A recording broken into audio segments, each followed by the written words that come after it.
Just semana.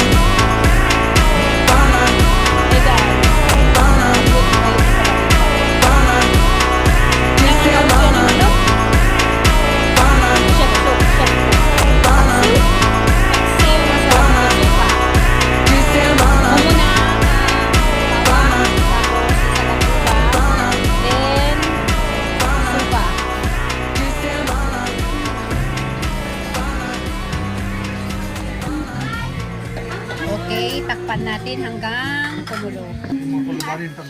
Halo-haluin. Boiling na guys ang ating salabuban. Yummy. Lagyan natin ng black pepper. Black pepper. Yang pitamon man, oh. Ako man kumantika naman. So, okay na guys. Ganito lang kasimple magluto ng salabuban. So, okay na guys.